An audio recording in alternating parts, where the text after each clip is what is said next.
Hello, everybody. Hello, Ryan. This is BFS Live, episode 106. It's kind of crazy that we're in the 100s. Ryan reached out to me, Ryan Munzlinger. Right, I got that right. He's a college student, and he is doing a Business 101 class, and he asked me if he could interview me for a school project, right? That's a pretty fair characterization. And I said, sure. Do you want to do a live podcast, And graciously, he said yes. So here we are. So today, Ryan's going to ask me a bunch of questions about running my business or entrepreneurship or skate parks or something in that spectrum. And I figured you guys could all come along for the ride because it's likely you might have questions other people have or questions other people don't have that they, don't know that they want to know. I don't know. So before we start, I just want to take a brief second. Like normally on the show, we kind of just stick to skate park tangential stuff. But, as you said when you got into the chat, today was quite a day in America, I guess. And this week generally was more than one instance of like what the hell's going on. And while I've always tried to keep the skate park apolitical, because I don't think the skate park is really a place for broader politics. It's a place for like the politics of skateboarding. You want to talk about this brand, that rider, whatever. But people come to the skate park generally to get away from the stress of this or that and the other thing, whatever. But man, it feels like it's been a rough couple of years, and I swear, it feels like it's almost a decade now where I've just been time and time again catch myself thinking, man, anyone that celebrates or cheers or calls for violence or harm against other individuals, man, I think it's hard to say that those types of people are good people. And it's far too easy to feel vindicated or justified or whatever in something bad happening to someone you don't agree with, or at least you think you don't agree with, because of all the everyone becomes like an avatar, a caricature of whatever political ideology. So, like him or hate him, honestly, I don't even know what much of Charlie Kirk's politics were, but that's just fucking horrific. I mean, you told me you have 3 small children. I have small children, man. Like, that's fucking sad as fuck, dude. I try not to curse on this show, but goddamn.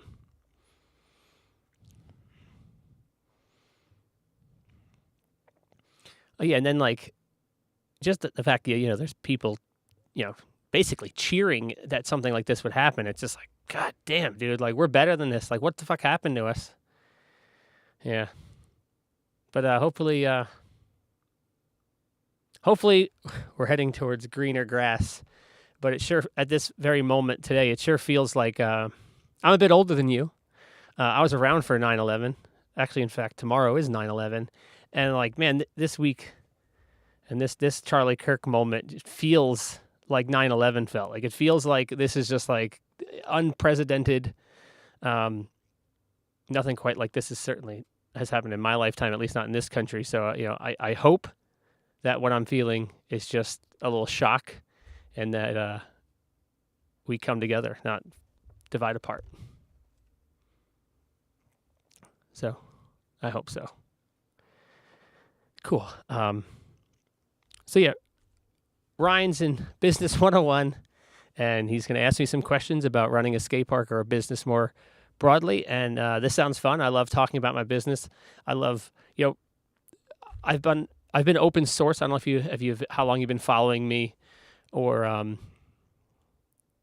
it's crazy to think I've been open for almost a decade. So like, even you're a young guy, you're 25, you were 15, 16 when I started. That's crazy.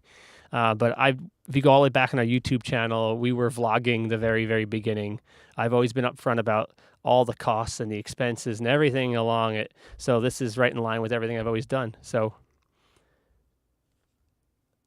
I would like you to just give me a little bit about you first, just tell us what your relationship is to action sports, and then what brought you to this position that you're in school for business, and why you wanted to ask me those questions. So again, background, how you got to business school, and why me.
And what kind of business is your father in?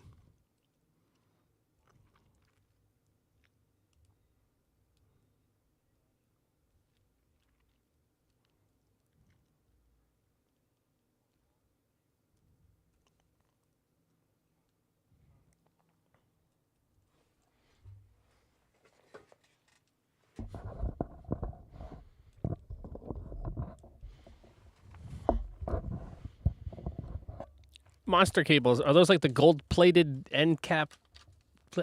Okay, I think I recognize them. I played in bands. I think I remember seeing monster cables.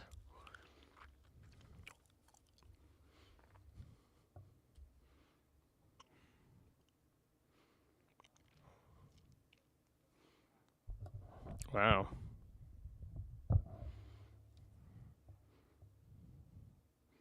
That's awesome. That's great to hear. Far too often in our, I guess we're probably not the same generation, but close enough. Everyone my generation and younger, there seems to be this like distaste for their parents. Like everyone's parent is like a bumbling idiot. Like and that was like the vibe. Yeah.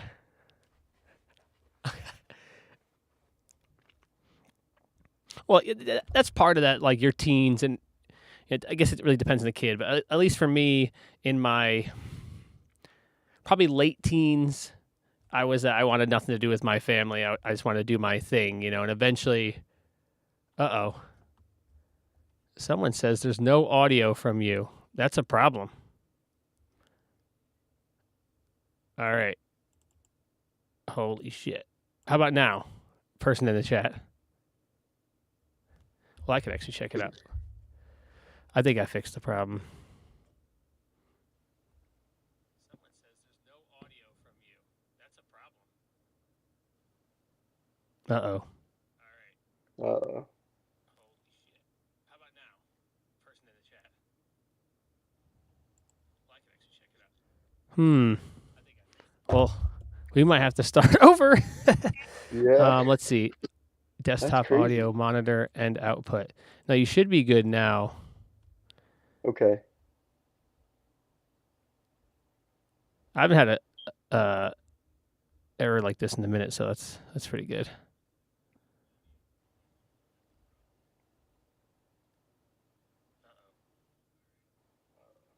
Oh no, we got your audio now.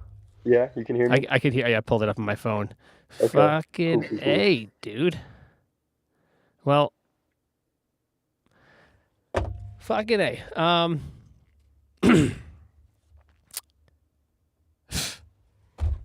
Well, I'll fix all this in post, I guess. It's a super bummer. I'll cut it. I can cut this to somewhere around here, and let's just take it from the top. Sorry. Cool. Sorry, Ryan. No. No need to be sorry. You're fine. I'm a one-person show. I'm essentially running 3 businesses, getting paid for none of them. It's really fucking tough. But yeah, this is episode 106 of this. I'll cut out everything I said earlier, so I'll mix this all together for when it goes out to the audio feeds and whatnot. This one will just be a little bit funky in the beginning. Ryan was just telling us his background in skateboarding, how his father's a businessman, he's in business school. That's kind of the general rundown. Do you want to add anything to that now that the people can hear you? I don't think so. I think we've got most of it covered. All right. Sorry about that. I'll fix. I actually record this as I stream it, so I always have a Hmm. backup, so I can go through and kind of Smart. fix that at all. So you may start with your interview, your questions about me and my business is. Yeah, absolutely. So I mean, what was the inspiration to starting the skate park? What was the whole thing behind it? Okay, so that's not a normal situation for me. Um, I did not have and was nowhere near having enough money to start a skate park because nowadays trying to start a skate park is almost impossible. The amount of money you need up front is just astronomical, and you are literally never ever going to get that money back. It's like you just have to be willing to burn it. That scene with the scene with the Joker and the Batman where he has all the money just sets it on fire. That's what starting a skate park is, right? For me, I left New Jersey to work at a skate park that was called RASP, Rochester Action Sports Park. I was running a bike shop. They were looking for someone to help them because they had been open for like 2 or 3 years. It wasn't working. They were losing money. I left everything behind, moved here, kind of thought I knew a thing or two about skate parks. Turned out I didn't really know much about skate parks because I just was someone who rode them or tried to sneak into them. I never was on the other side of it. I worked with them for a little while. We had some conflict with one of the owners. While they hired me to help them make more money and change their business, uh, at the same time, he didn't want me, he wasn't comfortable letting someone else make decisions for him, which I totally understand. At the time, I didn't really understand it because I was like, hey, I left my life behind for this, and now whatever. So eventually they fired me because we didn't get along, whatever. Their debt got worse and worse. They tried to give the skate park away to a nonprofit that I happened to be on. I came back into the picture. Uh, the owner I didn't get along with did the Homer Simpson into the bush. He just kind of faded away. He was no longer involved. So I said, let's try to figure this out. So I came back. I said, give me 1 year. When I came back, it turns out they had their debt had ballooned from like 20 grand to like 100 grand. And Mm, they got themselves into some tax issues out of naivete and ignorance. They didn't nothing malicious. They just purely they were good people with great intentions, like many skate park owners, but they didn't know what the hell they were doing, and they got themselves into some trouble. So it turned out the skate park was basically worthless. Like the business itself was worthless. So I just was kind of working here, and then they got evicted. When they got evicted, I worked with a business consultant friend of mine. He actually gave me this T-shirt. Ironically, had this shirt for a decade apparently. Um, and I said, what do I do, Jeff? And he owns a business consulting company, so he's like the perfect guy. And he mhm, basically helped me facilitate a three-way agreement between the current skate park, the property owner, and myself. And that started with me, with the help of Jeff, my buddy Jeff, to negotiate on behalf of the previous skate park to settle on how much money they owed. It also involved me doing a bunch of fundraising and closing the other skate park. Here's our big final event, blah, blah, blah. We raised like $10,000 over a weekend, which was great. And it allowed the property company to essentially have another tenant line to be lined up. So they didn't really lose as much money. So they're a little more comfortable settling the debt. And it allowed me to essentially purchase a foreclosed skate park. Basically, all their assets, which would have been seized in the mhm, foreclosure, were then released to me in this weird three-way agreement. So like, uh, raised money to offset debt, negotiated to lower the $100,000 they owed down to like something like I don't know, like 42 or 36 or 36, something like that, and then the property company was actually very nice.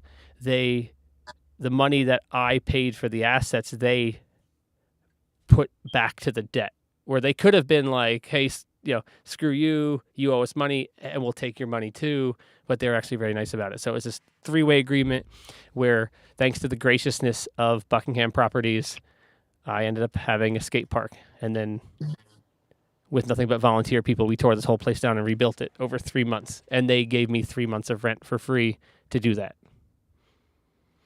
So I got a skate park for like more or less pennies on the dollar, and that's kind of why I'm here.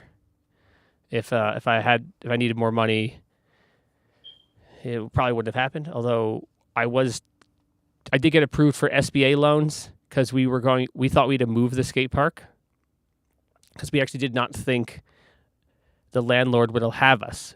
We thought, well, if they had one skate park that owed them $100,000, why the hell would they give another skate park a shot?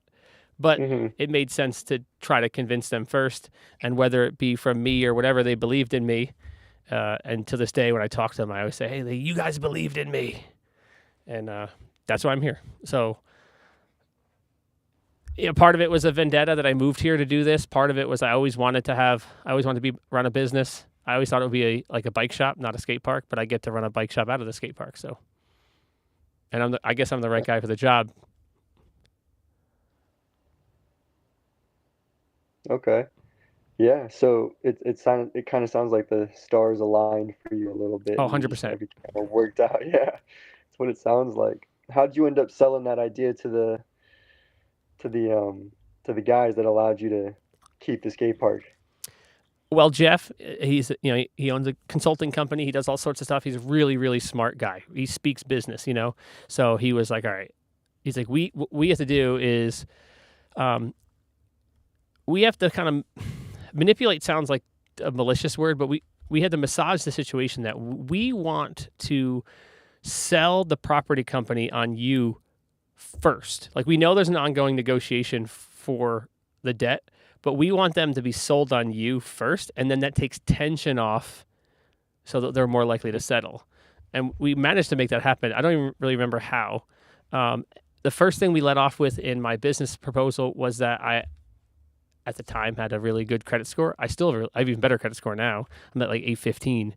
But at the time, I was like a young guy that had like a pretty strong credit score. So we led with my credit score. I had to put on a nice shirt, and I was in front of a CFO and of this giant, I don't know, probably worth hundreds of $1 million. It's a huge company. They own like half of Rochester. And I had to give my little proposal. I'm like sweating bullets, And so we sold them on that I have a good credit score and I'm reliable. And we sold them on my years of experience. And then we had I thought we had pretty good numbers. Basically, just taking here's the previous business's numbers. This is exactly their numbers, and these are the things we're going to do to make it sustainable. And here's this projected growth, which is like, you just make these numbers out of absolute thin air. And part of that, to get an SBA loan, you have to have a pretty rigorous business plan with like 3 or 5 year projections. So I already kind of had to do those things. So I got to kind of use them in more than one place. So that allowed them to, I guess, give me a shot. And I guess as far as the landlord goes, they're looking at the same situation either way, whether it's now or later. They signed, they gave me a 1 year provisional lease.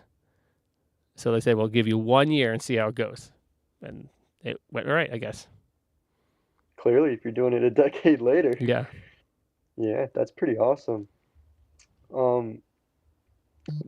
What would you say the biggest challenge was in getting the park started up? Well, for any other skate park, the biggest challenge would be labor in building a skate park. It is time consuming. It is monotonous. It is just repetitive. You are just driving screws. And we had to do this like tear down, rebuild, which is probably even more tedious. But man, hours are not cheap. My park was all built with volunteers, like 100% volunteers, whoever was willing to show up. I had no background in construction before that. We figured it all out on the fly. I paid the cost of that, and I'm still paying the cost of that as things are constantly breaking because we were like, how do you do this? I don't know. Just nail it together. See what happens, So, part of it for me was like the rebuild. And I'm sure for everyone else that would be the rebuild. But my understanding, talking to other skate park owners, is there's many hurdles. Insurance is tough in the beginning. Finding a space for many places is very, very challenging. Many landlords will not have it because they perceive it as just really, really high risk. So luckily for me, there was already a skate park here. There was already a tenant who was down. The tenant was cool. They liked giving back to the children. I didn't have to deal with any sort of fire code stuff to build a skate park because it was already a skate park. Someone had already done all that work for me. So in a lot of ways, the red carpet was rolled out and I just had to be the one to put my ass on the line to do it. How did the local community act when you first opened up? Well, luckily for me, I was heavily involved in the scene already. My background's BMX, although I skate too, but the BMX is primarily my background. And I was doing events in the scene. I was super, when I got into this, I was like kind of a fairly well-known person in Northeast BMX scene. And so I had that. And then just being the guy who had worked at the skate park, everyone kind of already knew me. And we had made like a Facebook page, like a volunteer support group, like who wants to help kind of deal to find help. And a lot of people showed up. A lot of people who I never met before, didn't even recognize them. Hey, we're going to be here this day, this time, tearing out ramps. People showed up, and some of these people to this day I'm still very good friends with. Meanwhile, were other people that I was good friends with who never showed up and didn't help, and some of those people would show up and expect a free, to get to ride for free once you were open, and that didn't fly, So you get the full spectrum, but generally speaking, I would say I had probably overwhelming support in the community. And part of the doing vlogs, we're probably putting out 2 videos a week, just like constantly pumping the content and building up that pressure. So that probably really helped as well. Yeah, sounds like you already are in the space with BMX and stuff like that, so you're able to get community support. It makes a lot of sense.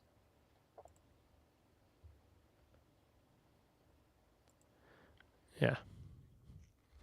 Oh, pretty good. We got 4 concurrent viewers right now. That's pretty good. Okay. Hell yeah. How do you create a welcoming environment for all skaters and BMXers of all different levels? That is a really good skate park specific question. One of the most challenging things I think in running a skate park is you have to walk this line, right? If you are too family friendly, too clean around the edges, too mom and dad, I think you alienate the core riding scene. And I mean that even insofar as like the ramps you choose to build, not just like your branding or whatever. But if you go too core, I think you really alienate the suburban moms, and that's where a lot of your customers are going to be. I've said this in the show multiple times. The demographics of the skate park, I've always had about 10% or less people self-reporting as experts. So your core riders are less than half, probably somewhere around a third, and then your experts are even smaller. So it's kind of foolish to cater your whole facility to that small of a demographic. So I kind of know I'm over the target because I hear both sides of it. I'll once in a while get, an email from a mom saying the place is dirty and disgusting and gross, and we've couches. I get skate park couches in a 115-year-old manufacturing building. Like, there's only so much I could do, But at the same time, I honestly don't delegate a lot of my time to like cleaning and stuff because I'm a one-person show, so that's challenging too. So, I try to make sure that my branding is family friendly. I try to make sure that people know who I am. I don't have employees, so it's only me. So parent comes in 3 times, they see the same guy 3 times. I try to build good rapport with my customers because I know people will trust me with their children, And little things, sometimes I have my daughter in some of my videos just to let people know it's like, hey, it's just me. So, just being right there, putting it all out there. I mean, it's a different story if you, like many skate parks, they just hire a bunch of teenagers to watch the counter.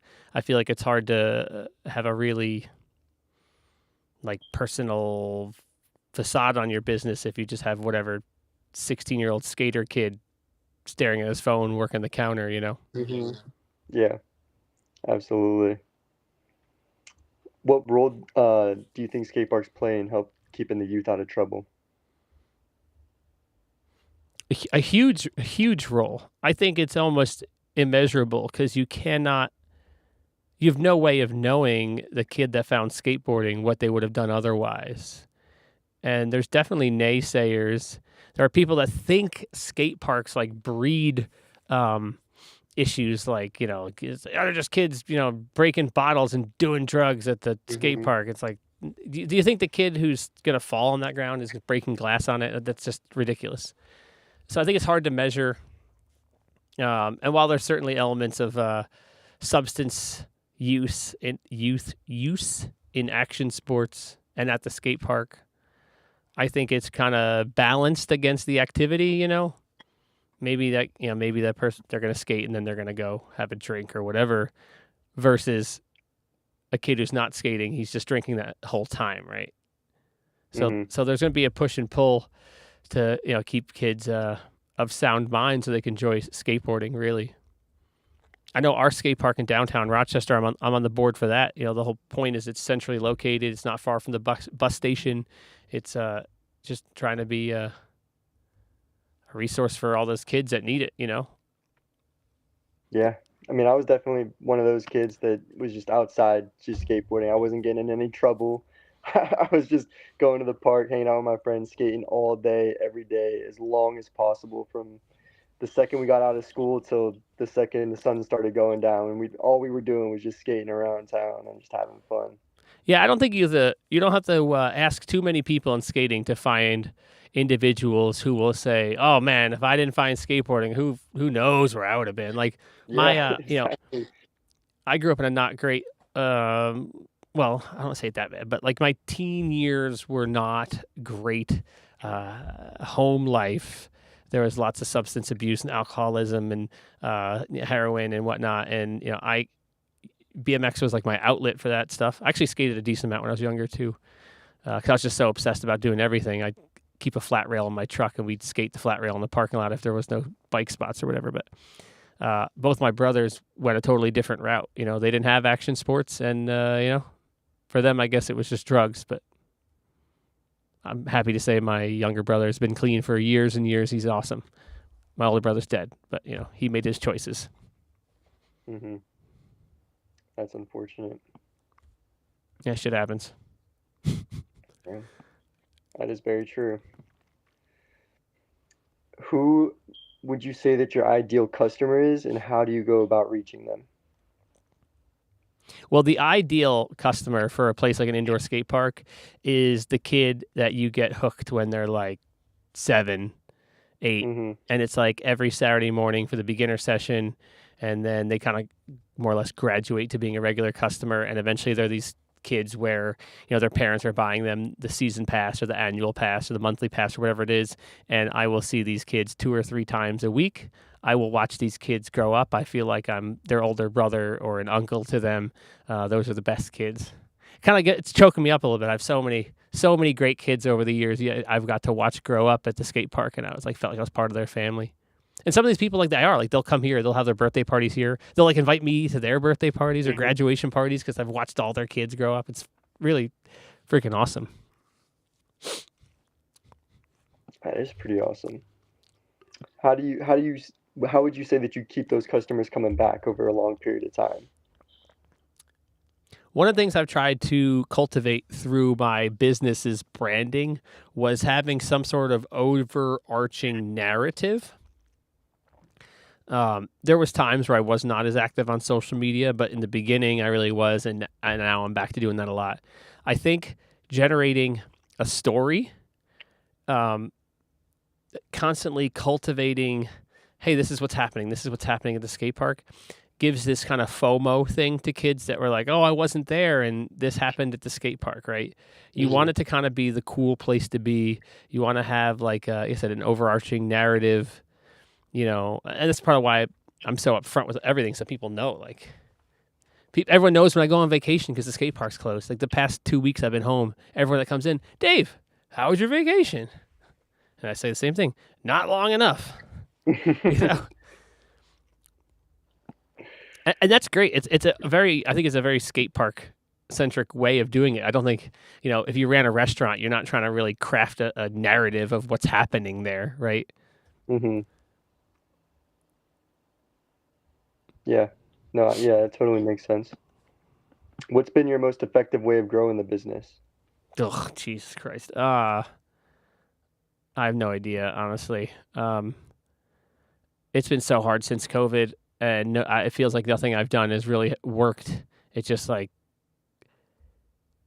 dude, sometimes it'll be busy and you have no idea why, and sometimes it's dead and you have no idea why. And despite doing this for as long as I have and trying to find some reason, it makes no sense.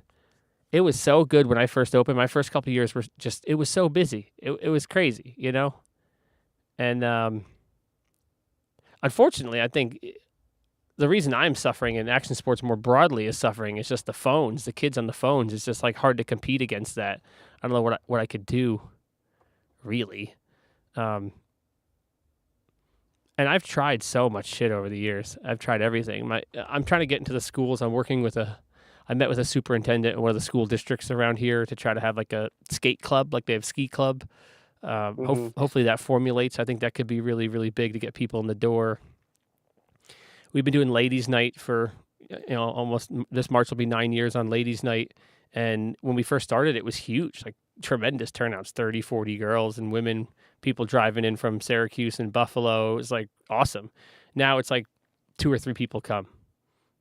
I stay committed to it. Like I'm always going to do it. I don't care if no one comes. Like I'm not going to, I want to say forever. We did that for 10 years and always did it no matter what. Right. Yeah. Yeah, I mean, events never really do well, but I always do events. The optics of events are good. I'm on this whole mission right now of growing my social media following. That feels like it's working, but is that going to turn over into sales? I don't know. I made $50 on Facebook by being monetized, so that's something, right? Yeah, better than nothing. Yeah. How do you compete with free skate parks?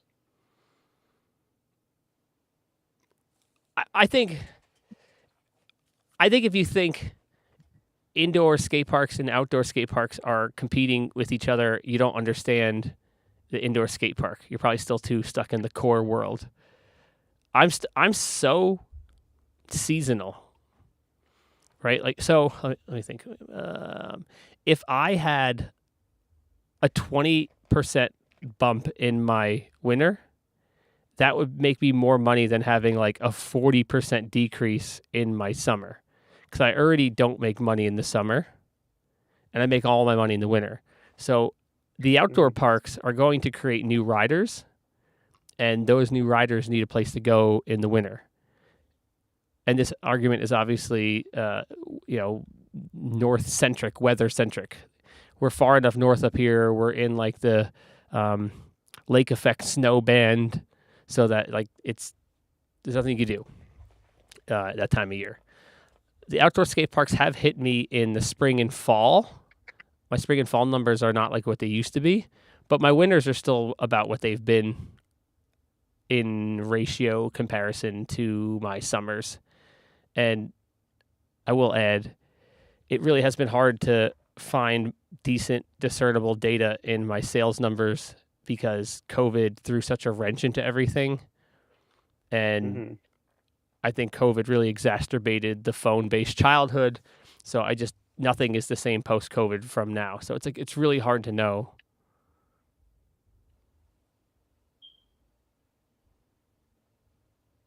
That's fair. Do you do you feel like action sports have been on a decline since COVID? Oh yeah. Absolutely. Yeah, I mean, action sports seem to have these 10-year peaks. Uh, they're up. like Yeah. 99, 2000, they were huge, just massive. That was like probably the biggest they ever were. If you remember those days, if you're old enough, in around 99 and 2000, it was like everything was extreme. It was like right guard extreme, Capri Sun extreme. It was like the branding everywhere was all about extreme, and extreme sports were like right there. That's we had like Gravity Games and Dew Tour and X Games. There was just like so much happening. There was bike riders sponsored by Ford, and 1-800-COLLECT had a team. It's crazy. I remember Tylenol had a action sports team at one point. Then, Really? yeah, it was called the Ouch Team. Look it up. Yeah, I'm definitely, I was born in 99, so Wow. definitely have to look that one up. Yeah, then 2010 would have been the next big peak, but like the 2008 financial crisis kind of slowed things down. But really, like at least for BMX, 2008 to 10 was like pretty bumping there. Things were doing really good. A lot of small brands were growing into selling complete bikes, and that's like a big financial commitment to scale your business up to that. So that was a kind of a big bellwether for that. But then the fallout of 2008 and rubber prices really messed up the BMX industry, and it really pulled back. And so based on this, like, and you could go all the way back to like the late 80s, early 90s, or the first wave of rad BMX, and the very first generation, all that Dogtown Z-Boy stuff. So with that in mind, 2020 would have been your next big wave, and it was looking like it was going to be huge. I remember preparing, like being like, "This is it! Like my timing's perfect." 2020 was when Especially with the skateboarding was going to be in Olympics. the Olympics, exactly. Yep, And then, yep. man, COVID just Yeah, just destroyed it all. let the and it was weird because during COVID there was this massive increase in riders, and it was just all the older people who were getting back into it because they didn't work for a couple months. So like everyone sold out of every product everywhere, and it was hard to tell in that time that the kids weren't there. It was just all old people. And then when everyone went back to work, it's like all of a sudden like that John Travolta Pulp Fiction meme where he like walks in and he's like looking around. That was me. I was like, wait, where's all the kids? And since COVID, no matter what I've done, I can't get the kids back. I've been running Facebook ads. I've done all sorts of stuff. And it's just like, I just don't get the little kid, the steady stream of little kids coming in the door like I used to. Yeah, that COVID definitely messed up a lot of things for sure. What was the most expensive part of running a skate park that people don't realize? I think people don't realize how much the rent is. Everyone talks about the insurance. I don't think the insurance is that bad, but I did get a check. I did get a bill in the mail saying my one rate is going up 20%. So that's not fun. The insurance is expensive. Everyone thinks the insurance is expensive. I don't think it's that bad. I think I pay about $15,000 a year for all my insurances, which if you think about it, it's like, oh, $1,000 a month. Yeah, I guess that is expensive, but it's insurance. You have to pay it. It's the $10,000 a month rent that's really, really tough. And I have 22,000 square feet. It's very big, and I'm paying like $550 a square foot, which is a really, really good rate for what I have. So, yeah, I would say labor is tough too. I think most people, I'm going to make a video about this one day, and it's going to probably do well because people don't want to hear this, but, man,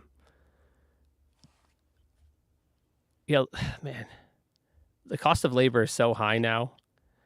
It kind of like prices unskilled labor out of the job market. For at least for me at a skate park, the kind of people I would employ are 15-year-olds to sweep the ramps, take out the garbages, ring up Gatorades. It's very low skill work. Here in New York, it is now $15.50 an hour for minimum wage, and that's so much money for like a kid that doesn't know how to do anything. And furthermore, I have to take away my time to help to train this kid to get him up to par, because most kids nowadays, they don't even know how to use a broom. It's pretty embarrassing that their parents never made them do anything. And most kids I've brought on board, they don't even want to work. Like they want to work at the skate park, but they want to sit there on their phone and not really do anything. So then it's like, I'm using my time to try to explain to you what you need to do, get you to sweep 4 times before you realize, how you're supposed to use a broom properly. And then all that turns out to be like, how many days of him coming in before I realize it isn't going to work. And sometimes it does work. I have been very blessed and had some great kids over the years, but sometimes it just costs me a bunch of my time to be a dead end. And it's tough. If I had a good employee, like if I had someone, I pay for my people to get first aid certified. If they're first aid certified and they know how to answer the phone and they can talk to, suburban upper class mom, who comes in the Tesla, and they could talk to like grimy 35-year-old skater guy, right? Like if they have that social intelligence to do all of that and be able to answer an 8-year-old's silly question, and like those people, I'll pay that person whatever if I have the money to do so.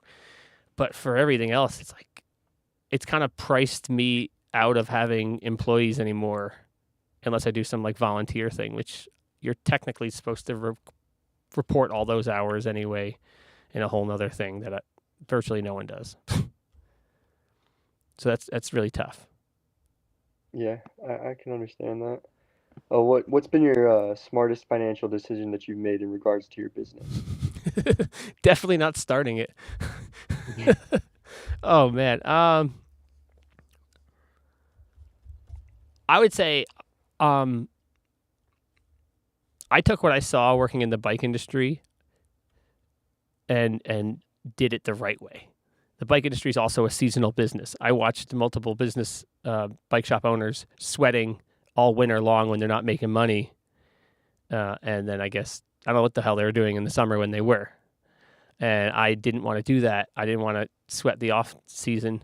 So conveniently, I've my business set up that all my insurances will renew in October, November, and I will pay all of them up front. So like every dollar I'll make beyond rent, I front straight into that, or I'll lend against a line of credit I have. So basically, at the end of the year, I've paid, or at the beginning of this coming 2026, I will have already paid all of my insurances for that coming year. I will have no payments. And it's also good because I'll spend all my money at the end of the year, so then you have less taxable income if there was money. And then all the money I'll make in the beginning of my winter, I'm basically banking that money so that when I get to my slow months in the summer, I have money in the bank to help get me through that. And in my good years pre-COVID, I generally made enough money in the winter to cover my entire summer, with obviously the supplemental income of what I'm making in my summer camps. So just that seasonality, understanding the cash flow, and then structuring my business around that to my benefit was probably my smartest financial move. Awesome. Do you do any social responsibility work at all? Corporate social responsibility work at all? What do you mean? What is that?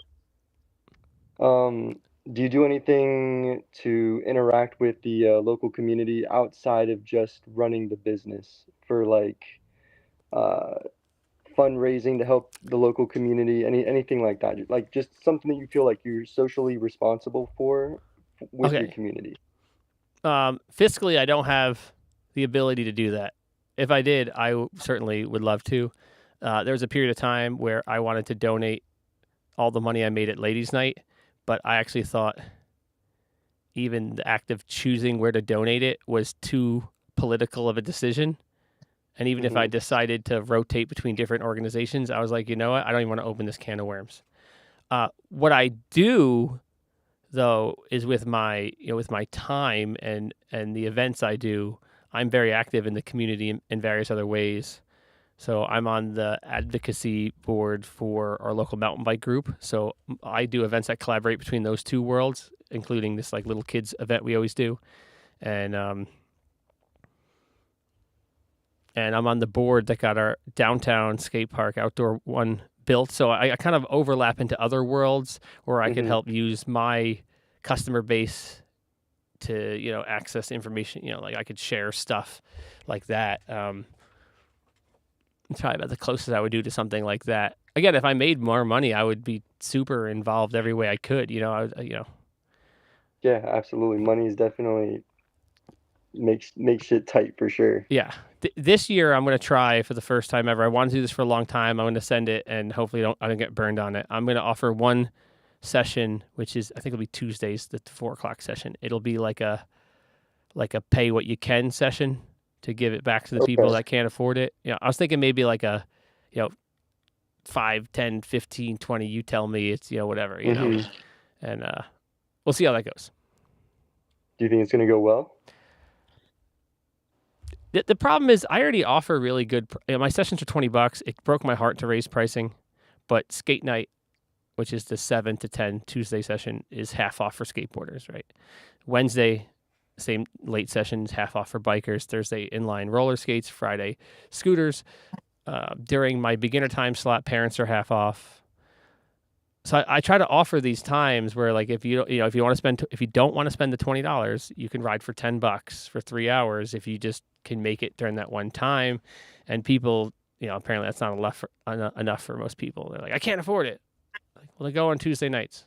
Oh, I'm busy. Like, well, what else do you want from me? So this will be just one more time where hopefully, someone that really wants to get in here and doesn't have the money can hopefully get in and do it. Because I wish it was free. I wish there was some way, if there's any billionaire that sees this video, like, hey, if you want to give me, let's see. If someone was willing to give me $100,000 a year, my skate park could be entirely pay what you want at the door. I think enough people would pay $10 to cover enough stuff, and that $100,000 would cover most of my expenses, and we'd be great and have a free skate park. So whoever's got that money to burn, hit me up. Send me an email. How did the design process go for you destroying everything, taking everything down, and then rebuilding it all back up? Yeah, I still have the napkin, dude. Um, Yeah. it wasn't a napkin, but I have the scribble somewhere. So I knew the builder that built the skate park. I knew the method in which he built, which is building everything in 4-foot sections and then putting the 4-foot sections together, and it was all screws, so it would come apart. If this place was built with nails, I would have never done it. No chance. So I knew we could disassemble everything, and basically I had one corner of the park was just pieces of ramp, and they're all divided up by what radius the transitions were, and then piles of plywood. So then it was like this kind of a rector set. And then there's two other main design parameters. In the very middle of the skate park, there's a giant platform the previous people built. It's 4 foot off the ground, and it's just this center platform. So that was huge, and we weren't going to take it apart. And it's built over these like hidden loading docks that you would never know were there. So it's just not. So okay, that's not moving. And then the bowl was coming from Syracuse, and we had to reformulate the shape of the bowl to fit within the I-beams that we had. And I had this deal with my landlord. In hindsight, I wish I didn't do this, but I had to deal with the landlord that after 1 year, if it was tight, I was going to give space back to them and just pay for less square footage. So the bowl, because of the bowl, it could only be in one spot. Like, this was the only place we could put the bowl. So then we had this big thing here and this big thing here, and then we built around that. And so we just kind of started throwing stuff together, really. And See what fits and see what works. yeah, and I kind of had a rough idea based on how many pieces of ramp I have, what I could repurpose where. And I'm like, all right, this will be the street section here, and it'll be off the backside of the bowl, and then the bike thing will go around here. Oh, I forgot. We had a resi ramp that was built by a different builder, and it was all nailed, so that couldn't come apart. So that couldn't move either. So, I mean, if you gave me a completely blank slate, I don't know if I'd be the person to talk to about building a skate park. But if you were to give me, a bunch of ramps and a certain amount of like things that you can and can't do, I would be amazing at giving you the best trade-off of everything. Fitting it together like puzzle pieces. Yeah. What's your favorite spot in your park? To ride? Yeah. Favorite obstacle that you enjoy, Oh, favorite man. just area in the whole park, out of the whole park, what's your favorite spot? I love the mini ramp. We have a 3-foot spine mini It's just awesome.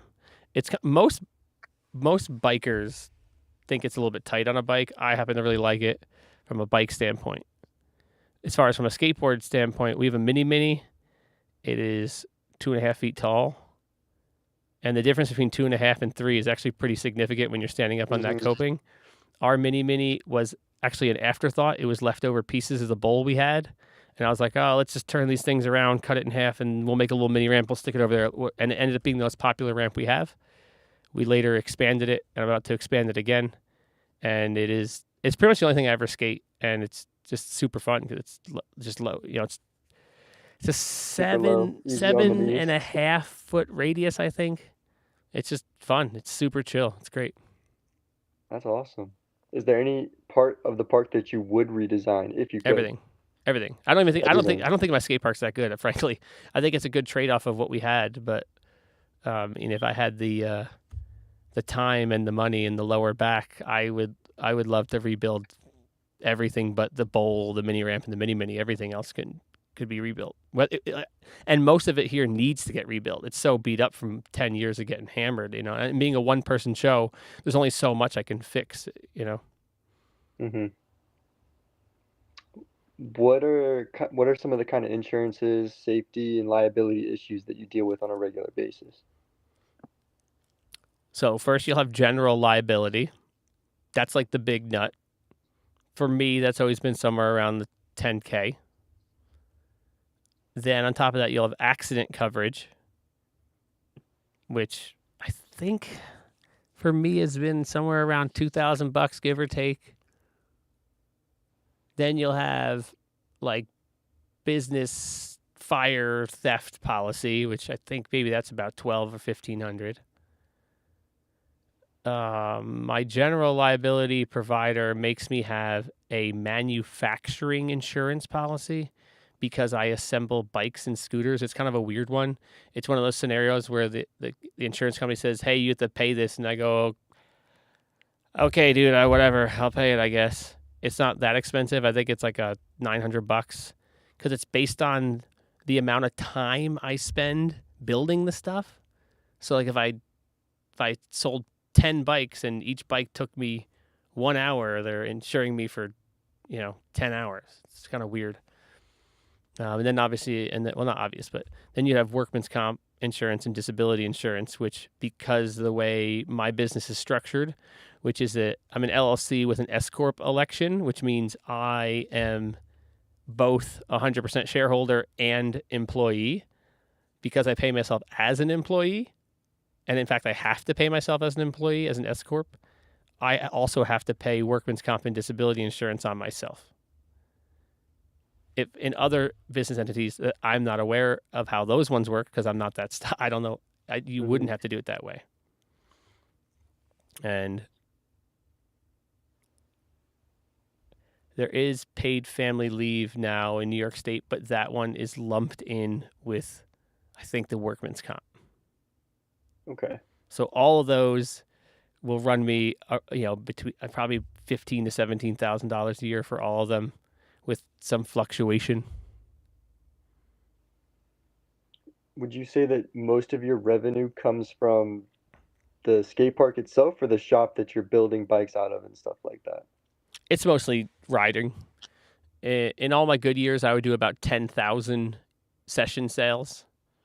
And at that point in time, it was $15 a session for most of the sessions. So you're talking about, about $150,000 a year is just in people coming in the door. Mm-hmm.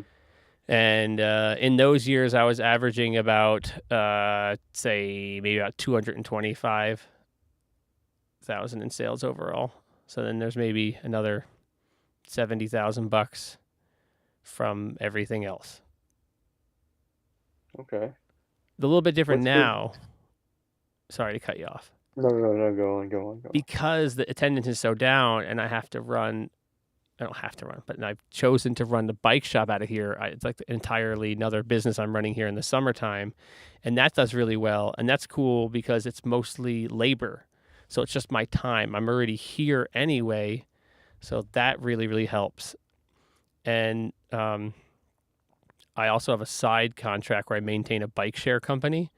So once a month, I have to drive all over the state in Buffalo, Syracuse, Watertown, Rochester, and I visit 30 locations and service 5 bikes to each location, which brings the skate park about $2,600 every month of the nice weather months. So all of that's coming into the business now because to make up for the fact that my attendance had dropped by about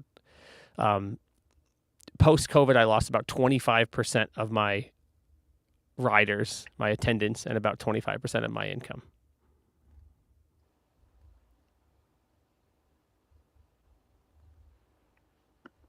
Okay. What's been your toughest challenge as a business owner so far? Probably just that, the post-COVID landscape. Mm-hmm. I've always adapted. I've always tried new things. You try to throw everything at the wall at a business like this and see what sticks, see where you can make a penny here, a penny there. But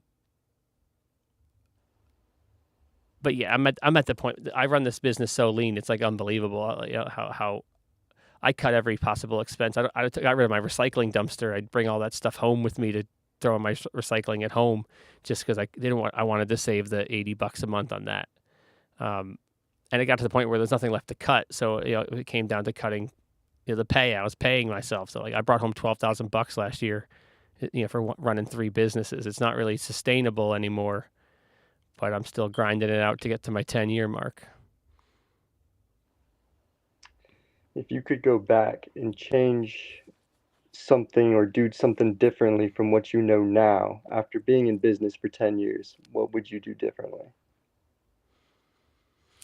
I mean, in hindsight, I would have built the skate park totally different. It's hard to know how much money that would make me. I do think being even more beginner friendly would have been beneficial. I think if I had, say, like a pump track built in around some of the ramps, that's a really, it seems like it'd be a really effective way to get some parents to ride rather than just sitting here watching. They make, oh, well, I'll pay to, ride around this little whoop-de-doo loop or whatever. Mm-hmm. I might have tried to raise more money in the beginning to build out in a way. Like, if you want a skate park to work, you have to find ways to make money on the space outside of the sports, right? So, like, say you wanted to have bands play here. My place is not designed at all to accommodate that. And there's almost no way you could do that, right? I think if I were to do it again, I would try to maybe have an open space that can be rented out for someone to teach yoga classes or Pilates or whatever, or an art show or a venue space. Because like many businesses, most of the time I'm paying rent in this 22,000 square foot building for it to sit here with the lights off. I'm only open so many hours, and they're not very long hours because most people are at work, So if you could find a way to have some sort of, passive or otherwise income on the space during the daytime, that'd be huge, I've always thought maybe band rehearsal space, if you just like jacked up one whole section of the skate park and just had these rooms, because no one would care if there's just, loud music coming out of a room underneath a half pipe or something. Mm-hmm. And then you could have people renting out that space. So yeah, trying to find more uses for the same space would have been a big move for sure. Okay. What's one of the biggest stressors of the business? Oh, paying rent, right? Right now, you're probably in the most stressful part of the year for me now because, the summer camp money's gone now, and August and September are going to be really slow. And I freaking hesitated to pay rent this past month because I was waiting for a couple more transactions to get into the bank account, and I missed it, and I freaking was a day late on rent, so I had to pay a $500 late fee. Because I was like, oh, if I could just wait for this check to, wait for this weekly deposit to get through rather than pulling out of my line of credit early or pulling money out of my Patreon account. So that was just like, that was a fumble on my part. And I don't typically make mistakes like that. But I do, as I mentioned, I have a Patreon, and Patreon's been great for me. I get my current subscription level, I think, is about $900 a month. The skate park is making it Patreon, and the way Patreon works is each customer gets charged monthly, and it banks that money, and I only pull it when I want to pull it. So thanks to my amazing Patreon supporters, I just pulled $12,000 out of my Patreon, which was the entire balance going back to the beginning of the year, and that's going to cover my rent plus some stuff for September, which is historically my toughest month to pay rent. So thank you, my 48 paying subscribers on Patreon. What's one of the biggest opportunities right now for your business that you're excited about? Biggest opportunity. I don't know if it's the biggest one, but one I'm really excited about is I'm trying to grow my social media channels, and I really want to grow action sports. Like, I feel like my time growing action sports in this building is waning, and that my eyes are set a little bit bigger. And I'm trying to grow my channels so that when I'm done with the skate park, I have these platforms to continue and do things like help progress skate park design more broadly. I think skate park design is a long way to go still in terms of sustainability and accessibility and managing user conflict. I think there's a lot to be had there. So that's what I'm most excited about, is kind of even taking even a higher step up above the skate park. But I don't think there's any, not much going on here that's like, here's an opportunity. I don't know, I mean, I'm hoping all my social media growth may open some opportunities to me, some partnerships that could be really beneficial. So we'll see. Where do you see the business in 5 years from now? Oh, God. Okay. I'm kind of planning my exit. I want to get to my 10-year mark, and I want to pass the torch. As I said at the beginning, I got the skate park for basically pennies on the dollar, and I am willing to do the same for someone else. I've always wanted to do 10 years, and it almost seemed like an abstraction. And now that I'm 10 years is this December's 9, so it's right around the corner. It's like, holy crap, it's real now. What do I do? So my current plan is to get through this winter and then announce I have a 1-year kind of countdown, and I'm looking for someone who's willing to take this over. And I will, my hope is to basically pass it along for the same amount of money that I acquired it for, which, obviously I would like a little bit more, but I also want the skate park to exist. And if I had a scenario where, say, one person was wanted to give me $100,000, but I thought they were an idiot and it wasn't going to work, and someone was going to offer me less than half of that, but it seemed like their heart was in the right place and they understood the situation better, 100% I would take the less money for the right person, and I would intend to stay around and help them and volunteer and keep, as I've been saying for a decade, keep the dream alive. So in a perfect world, I walk away from this having broken even after 10 years, and the people who take it over are better at it than me, and they can maybe invest some money into it and update the facility a little bit more and give it the love it needs. And then I can be involved in action sports on a kind of a bigger scale. I also have joking aspirations to run for mayor here in Rochester, so I don't know if that's going to happen, but in the perfect world, Cool. action sports are thriving again. Someone's doing a better job with this than I am. I'm still helping them, and I'm advocating for action sports on a larger scale. All right. If someone wanted to take over the torch for you, what would they need to know day one to be able to succeed? You're not going to make money. It's a double bottom line business. One bottom line is you have to pay your bills. You got to make enough to pay your bills. But the other bottom line is making people happy, providing this place for the kids. The reason I could work as much as I do for as little as I make is because the pure joy I derive from giving this to people. Like when the new people come in the door, like that's more valuable than money.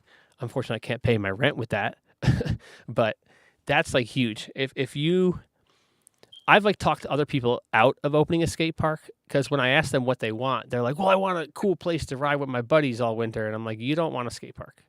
You want like a private warehouse for you and your dudes. You don't want to run an indoor skate park because you're not going to be able to ride much because you're going to be working constantly. This is how it is, you know." There was a sweet spot maybe around year 2 or 3 where things were up and running and the ramps weren't falling apart quite yet. And it was like, this is pretty good. Yeah, it was short lived. But you have to know if you want to own a skate park, you're going to work a lot. You're going to have to lean on the community. Hopefully you have people that will support you in your community.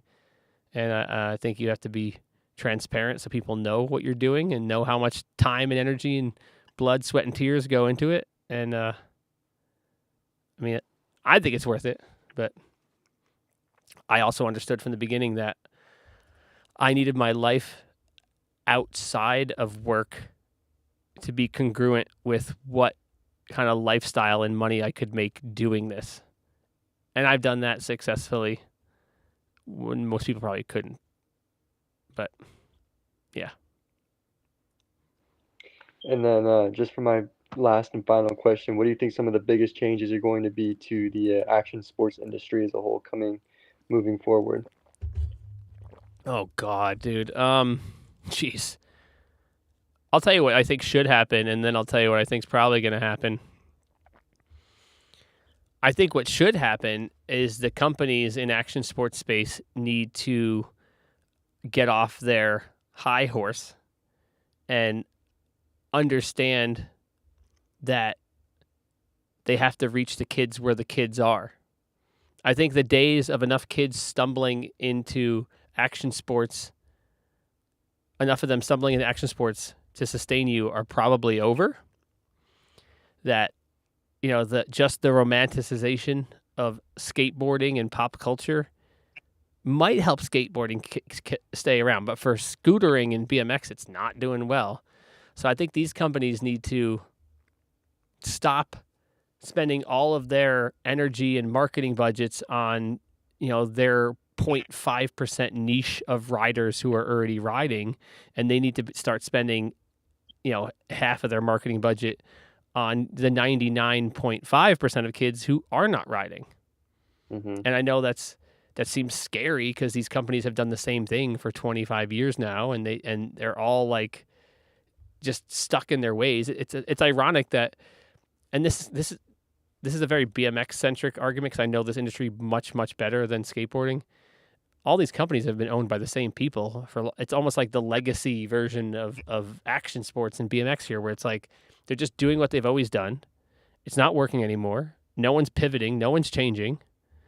So, like, in a perfect world, they would try to reach the kids somewhere. What that is, I'm not really sure. You know, maybe it's finding some sort of compelling app, or, you know, trying to work with more content creators rather than pro riders. Maybe it's trying to work out a collaboration with things like Fortnite or Rocket League. Try to get in front of the kids' eyes where their eyes already are. You know, maybe it's companies working with schools and developing a framework for programming that makes it easy for schools to make things like a skate club, like I'm trying to do. You know, that would be what I hope they do. What I think they'll do is the same thing they've always done, and I think we're going to continue to see brands scaling back or going out of business or digressing to where it's like one dude selling the parts out of his garage and just wait out the storm until the next wave comes along. Hopefully it does. And then maybe those brands can start back up or ramp back up. But I don't see, with the proliferation of the phone-based childhood and the crazy explosion in AI content, I don't see action sports doing well. Because even the compelling videos of people skating and riding, who needs those now when, like, the AI videos are going to be impossible to discern from real content in about, you know, another 25 minutes from now, you know? Yeah, the AI is progressing at an alarming rate. It's crazy. Yeah. People are plugged into these algorithms on their phone 24/7 seemingly. And I can tell a lot of stuff's AI because I've had a background in photo and video, and like there's subtle things that like that doesn't look quite right. Hmm. Especially if you see AI skateboarding, it's hard to mimic gravity quite right. It doesn't look, but they'll figure that out soon. You know, I wouldn't be surprised if in a year from now it's all you could have entire skate videos that were made by AI and you can't even tell the difference. And what happens with real skateboard companies and skate pros then I don't know, but it's not going to be good. I don't think. Yeah, neither do I. It's definitely be interesting what AI does in action sports for sure. I will make one prediction. I've been saying this a bunch. I think the future of social media is live. I know the show is live, you know, pumping my own thing here, but I think when AI content is so ubiquitous you can't tell it apart, the only way you will be able to know if it's not AI is if it's live. So, when your account has the little, whatever, the red ring that says you're Mhm. live, people will know when they open, and there's still ways to cheat that. But for the most part, what I'm watching are, right now we are two, at least I think you're real, two real Yeah. humans talking about something. And this is not fake. Yeah, it definitely seems that live is going to be taken over if AI comes out and does all that. Cool. Is that your last Yeah, one, or where are we at here? yeah, that was my last question for you. Honestly, yeah, I got no more. Did you want to open a skate park, or were you just interested in it? I just love skateboarding. Okay. I grew up skateboarding. I followed you TikTok for a little bit. I see Okay. you talk about the business on your TikTok all the time. And then my professor, said that, we're doing a project. We're interviewing local small businesses and stuff like that. And I was like, let me reach out to this guy. Let me see what he says. Let me see if he's interested in doing an interview. Sick. And here we are doing the interview. Hell yeah. A friend of mine who's also, I guess you would call him an entrepreneur. I know a lot of entrepreneurs don't like that word. I'm like ambivalent to it. But he said that all an entrepreneur really is someone that sees something and they go, fuck it, I could do that. That's really all it is. And I think skateboarding and action sports more broadly really does give you that kind of mentality because, not all riders, but many riders, like there's that moment for every trick, for every, you get to the Hmm. stair rail and you're looking at it and you're like, all right, I just got to fuck, do it. fuck it, I can Like, grind that's down it. I this just got rail. to do Yeah, it. and I'm super entrepreneurial. I've been doing stuff my own way my whole life. I mean, even the fact that I'm doing this live show, there's no reason for me to be doing this live show, but it just iterates how passionate I am about what I'm doing. I'm doing. I mean, as you said, I'm on every social media platform. I'm posting, 2 to 4 videos a week, doing the live show, running the skate park, running the bike shop, doing the bike share job, daddy daycare during the day while my wife's at work. Like, it's people don't even understand how much I do. They don't believe me because they don't understand how you could be this efficient. Um, Hmm. but you just never know. You really have no way of understanding how much free time you have until you lose a little bit of it. I'm sure you said you have multiple kids. Yep. Like now that you have the kids, you're like, Yeah. oh, wow, I didn't really value all that free time I had because I didn't realize I had it, And I've just scaled up and scaled up and scaled up where I have like virtually no free time. And that's why it's unsustainable. And at a certain point, I said, get to my 10-year mark and pull back a little bit. We just got to do the thing. Just do the thing.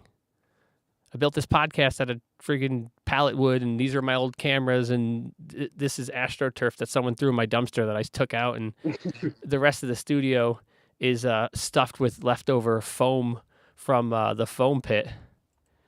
So like it's DIY all the way to the bottom. Like you can make it work as long as you can like look at it with fresh eyes and just blaze your own path. It's Yeah, doable, dude. absolutely. It's freaking doable. I don't have a boss. That's great. But at the same time, I have to be my own boss. Many people that, they tell me oh, yeah, I want to own my own business. And I'm like, yeah, who's your boss then? You are. How well do you listen to you? Right? Yeah, How, Yeah, right? absolutely. How often do you go to bed and you're like, no, I'm gonna get up early tomorrow. I'm gonna go for a run, or I'm gonna stop eating the junk food. You know, like most people can at least admit they're terrible at listening to themselves. If you want to run a business, if you want to own a small business, especially one like this by myself, that's just like a nonstop grind. Like you have to be your own boss and you have to listen to yourself. You can't neglect the emails or the phone calls. Like I messed up once this week. I had to pay $500 late fee because I slipped one through the cracks. Hmm. It's not easy. It definitely doesn't sound easy at all. I have the greatest job on earth. I think my job is freaking awesome.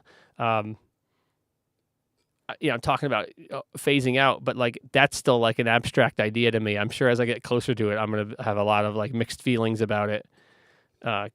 But again, like it's easier to think to be okay with that if I'm trying to aspire to go up to something bigger than this, right? Like if Hmm. I want to get into local government so I can, literally rather than me being I'm on the board for the outdoor skate park, the mountain bike trails, and our local disc golf club, and I hear the conversations they have with stakeholders, land managers, politicians, and whatnot, and it's like, well, if I was in that position, we could really get some of this stuff through.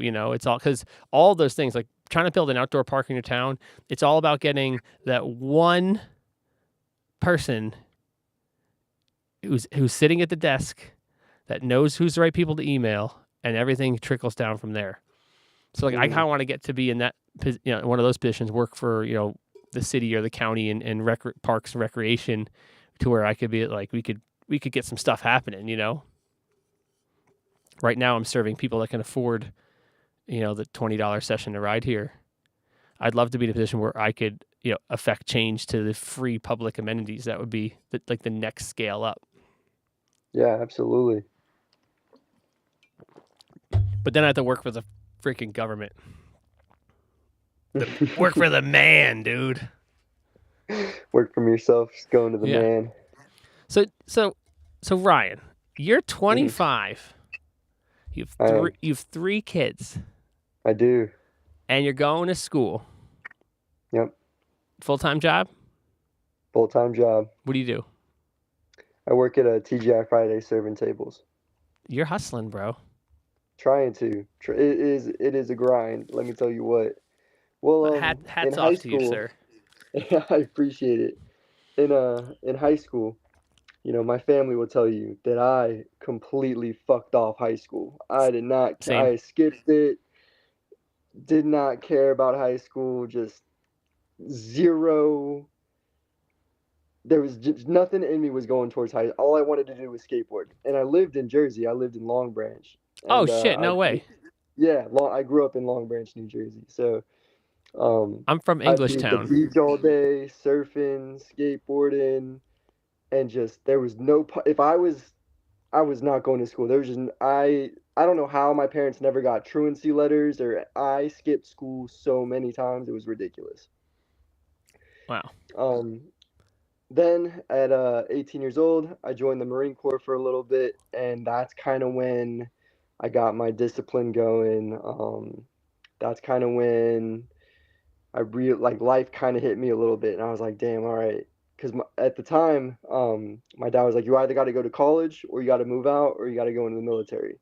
And I was like, damn, I don't have a job that's gonna afford to live on my own, and I just fucked off high school. So if I go to college, I was kind of nervous that I was gonna fuck off college too. So I was like, the military it is. So I joined the Marine Corps and did that for a little bit, and that's kind of when I learned my self discipline. Got out of the military. Um, Ended up meeting my girlfriend Taylor. I was living in Florida. She was living in Pennsylvania. She flew down to Florida. And then after like 3 weeks and a month of being together, we ended up getting pregnant and had our first kid. And then we had our second kid, and now our third kid just 8 days ago. And it's been a crazy ride. The military is definitely something that helped me and just like keep my focus going. It's just work, school, kids, family, work, school, kids, family. It's constant. Did you do like a full tenure in the Marine Corps, or did you get out of there before your No, so time I was? ended up, yeah, so I ended up doing about 2.5 years roughly. I got into some trouble, got kicked out. I joined at 18. I got kicked out at like roughly 20 years old for smoking weed and stuff. Still, still the skateboarder Yeah, mindset. yeah. Um, I was, but yeah, that's a different story. One of the kids who started the skate park with me, Terrell, amazing dude, man. He we worked at RASP together. He was like one of my fucking dudes starting the park, worked for me, had a key, just a great guy. He joined the Marine Corps. And he did his time and went back in, and he's doing some bomb diffusion crazy shit now. It's Oh, crazy. that's awesome. Yeah. Yeah, I was just an 0311. I was just basic infantry, trained to kick indoors, and that's about it. Oh, yeah. He did some sort of like radio thing first, like radioing in locations for like bombing, and then went back in for bomb diffusion, I think. That's awesome. Some That's maniac that's shit. pretty sick. Um, you said you're from Jersey. I'm from Englishtown originally. I remember when the first Long Branch skate park opened up, the prefab one. Were you around for that? I grew up skating the prefab, and then it got upgraded in 2016, I believe, maybe 2015, 2016. And then in 2018, 2019, it got the additional bowl added onto it. And That little flow bowl is awesome. yeah, it's a lot of fun. Have you been to the new bowl? Yeah, yeah. I was there maybe 2 years ago or so, and I was just in Jersey like 2 weeks ago, and I was supposed to go to Seven Presidents there, and I literally Mm-hmm. brought my skateboard on the trip to skate that bowl. And then our day kind of dragged on. We went to Sandy Hook. We went to the beach. It kind of like time got Mm-hmm. away from us, and I had to meet a friend over at Wolf Hill Park over there, play disc golf, and we like ran out of time, so I didn't get to do Seven Presidents skate park review. But that's a cool skate park there. It's such a cool skate park. Yeah. Yeah, the prefab was really cool too, but it was running to shit. It's prefab. It was Yep. getting beat up, and it took them about a year, maybe a little less, to build the new park, and I love that park to death. I went there the like weekend it opened. It was like Yep. chaos. You couldn't even like ride anything. It Yeah, was it was crazy. crazy. It was Yeah. crazy. Yeah. That's cool. Yeah, I was there too. So you're 8 days in on your third child. Yep. I remember the first like I only have one. My daughter's like 17 months right now, and I remember those first 2 weeks were just man. The oxytocin high was something else, man.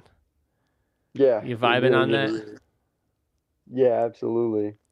It's something different watching a human being come into the earth. It's really a spectacle.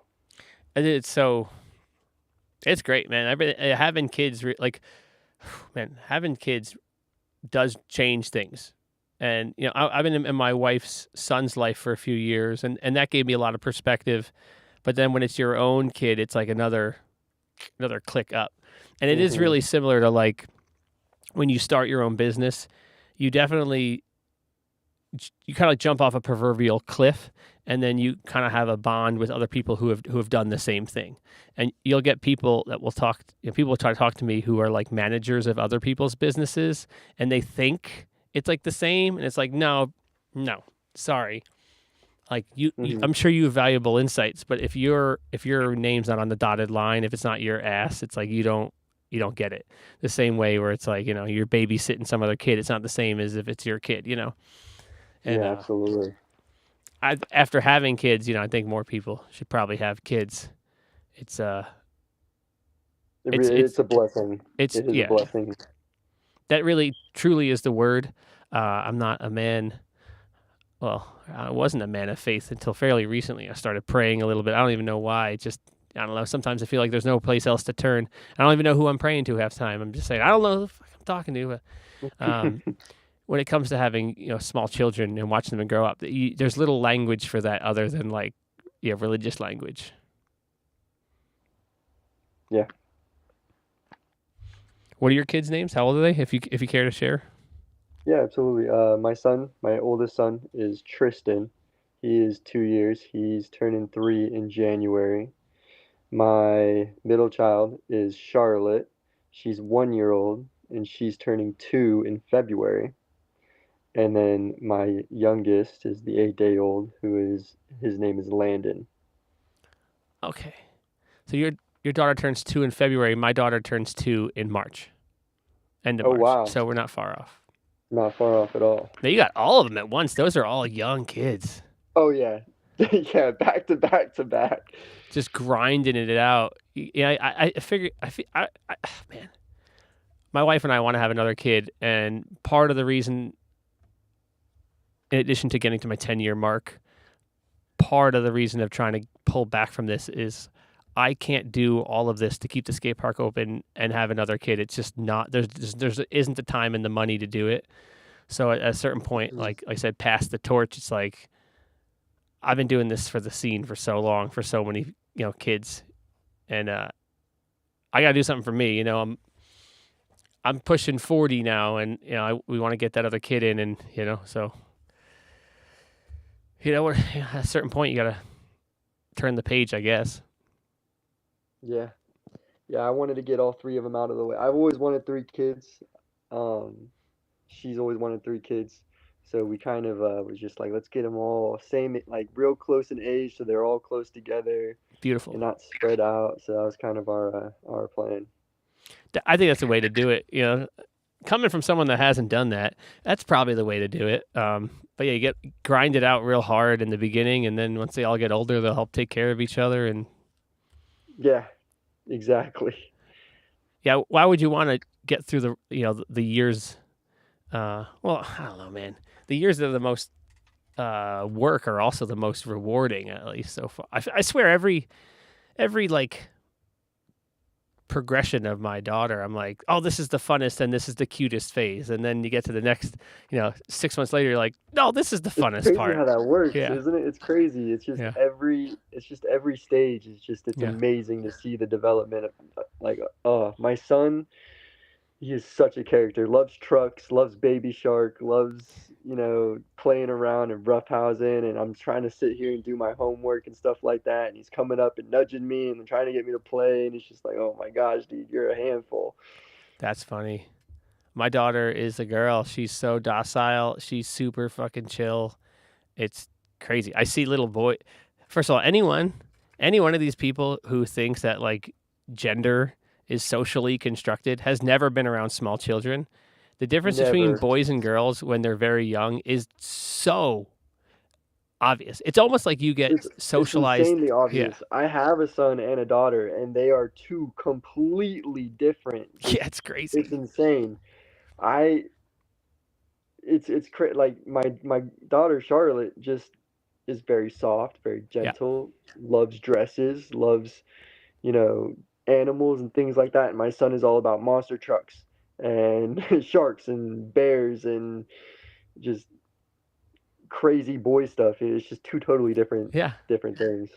I went for a bike ride with my daughter in the trailer today, and like I'm riding, I look back and she's in the trailer and she's like hugging a stuffed animal. And like every time I look back, she's just like in the ride in the bike trailer with her little helmet, just hugging this stuffed animal. It's like, and that's like, it's like okay, it's just very just calm and chill and calculated. Little girls will sit there and they'll like watch and be like, oh, and then little Mhm. boys are like, I wonder what happens if I run full speed into this tree. Yeah, it's two totally different Yeah, it's things. hilarious. It's adorable. I love it. Well, Ryan, dude, thank you so much for coming on the show. This has actually been pretty fun. Um, I hope the best for your family and your kids and Thank you. your lady friend. Likewise. I don't know if you're gonna marry that woman, but you probably should.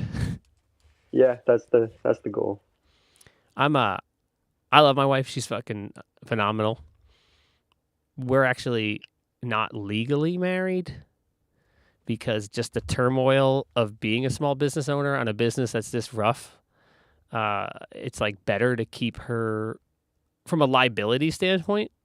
Like if I did get sued, she's protected you know? Mm-hmm. Although eventually after we live together long enough, I guess it doesn't really matter. That's what everyone tells me. And then like I get like free healthcare because I make no money, but like the 1 or 2 years the skate park made some money.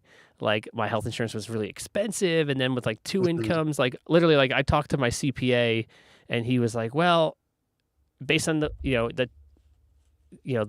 way your business is, like you're probably better off not being legally married for now. Down the road, if things stabilize or you get into like a normal job, God forbid, I hope I never have a normal job, the math will be different. So it's almost like I'm not married to my wife to protect her from the insaneness of owning a fucking skate park. But effectively, she's my wife. Like, Mm-hmm. spend the rest of my life with this woman, hands down. Yeah, I get that. I totally understand that. Well, good luck with your project. Good luck with your degree. Absolutely. Thank you. I will say, in my experience, I don't know how well a degree in business is going to help you run a business. I feel like the experience in working in various businesses, small businesses, and seeing how owners manage or mismanage their business, as I say Alexander Hamilton said, experience is the oracle of truth. Mm-hmm. So, although I see a lot of business owners get themselves into trouble by not really running their business. They'll do the stump grinding or whatever, but then, they're not running, they'll take the call, go to the job, do the job, but then there's like the paperwork and the invoicing and the managing the Mm-hmm. money and all these things that are Behind the scenes. So I'm sure that the degree in business can really help you get that situated. But I say you learn more from your bad teachers than your good ones. And, I worked at a lot of small business. I've worked multiple jobs at a time since I was like 14. So I learned a lot from the good ones and the bad ones. And some of the bosses you hate when you're a kid because you thought they were assholes, it turned out like, oh, actually, you know what? That dude knew what the fuck was up. He knew Mm-hmm. he seemed like he was a dick because he was confident and he knew what he was paying you, and so you're doing this. Yeah. Yeah, well, I appreciate your time and you let me get on the show and interview you. I really do appreciate it. Yeah, I think it's a great. I think, like I said in the beginning, I think you probably had a lot of questions other people would have, and any transparency I can put up around being a business owner or being an entrepreneur or whatever. It's definitely not for everyone, but it's never been easier to have a small business of your own. Whether you want to be, pick anything nowadays. There's all these like small scalable versions of businesses. You could do like pop up coffee shops and like you could do pop up. My friend Blaze, his girlfriend does like this pop up bakery thing where she does random. I'll be at this restaurant on this date with just limited amount, so you can kind of get your feet wet a little bit and get a taste of business without really committing in, and I think Mm-hmm. being scalable is a smart way to start a business. Although skate park's probably not the best thing to try to be scalable because you don't want to have to move a skate park, but you could design it that way. You could. Yeah. So Ryan, thank you so much. Hope your homework assignment does well. Thank you. I hope your degree goes well. I hope your kids are vibrant, and hope you and your girlfriend have a great relationship and everything goes out for you. I appreciate Thank your you. Thank you. entrepreneurial spirit and staying up late with me here because it's gonna get better. Keep doing what you're doing and keep grinding. It's just gonna get easier. There'll be times it'll get harder, but you just keep grinding. Yeah, it's got its ups and downs per usual, per everything. Oh yeah. Well, Yeah. if I'll keep your contact. If I'm ever down your way, I'll hit you up. Yeah, absolutely. Thank you. Thank you to all our viewers. We had someone stayed with us the whole time. Username Long Bikes. He said great conversation. He was literally the person in the beginning that said there was no audio, and he was here all the way to the end. So what a trooper. Hell yeah, dude. Yeah, for real. All right. Have a good night. Take it easy, my dude. Everyone else, you know the deal. Like, subscribe, share, blah, blah, blah, blah, blah. Hit us up on Patreon if you want to support the channel. Thank you for watching. Keep grinding. I'll see you at the skate park later.